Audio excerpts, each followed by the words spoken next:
আরে ভাই, তোমারে তো অনেক বুদ্ধিমান মনে করছিলাম, কিন্তু এখন তুই দেখি তুমি ছাগলের 3 নাম্বার বাচ্চা। আরে ওইখানে কাকে দেখা যাচ্ছে? উনি না ফেসবুকে কমেন্ট করছে কোকা কোলা বয়কট। যাই, ওর সাথে আমার কথা আছে। আরে ওইটাই তো ওই ভাই ফেসবুকে কমেন্ট করছে Coca Cola boycott, Facebook boycott. আরে ভাই, আপনি তো কমেন্ট করছেন Coca Cola boycott, Facebook boycott. জি জি ভাই, আমি বলেছি কোকা কোলা বয়কট করে পোস্ট করেছি, সবাই যাতে মজো খায় কোকা কোলা বয়কট করে দেয়। আরে ভাই, আপনি যেন বললেন কোকা কোলা বয়কট, কিন্তু আপনি যে ইন্টারনেট ফেসবুক চালান, এটাও তো এদেরই পণ্য।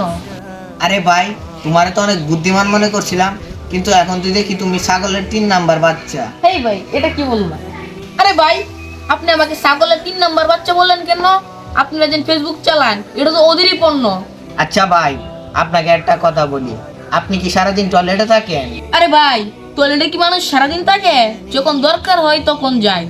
এই তো ভাই, এতক্ষণে বুঝেছে, টয়লেটে মানুষ যায় যখন দরকার হয় তখন। আর আমরা ফেসবুক ব্যবহার করি আন্দোলনের জন্য। এটা ওদের পণ্য হোক, কিন্তু আমরা প্রতিবাদ তো করতেই পারি। তাই আমরা কোকা কোলা বয়কট করছি, ফেসবুক বয়কট করছি। জি ভাই, বুঝতে পেরেছি। আমি তোর ছাগলের 3 নাম্বার বাচ্চা না।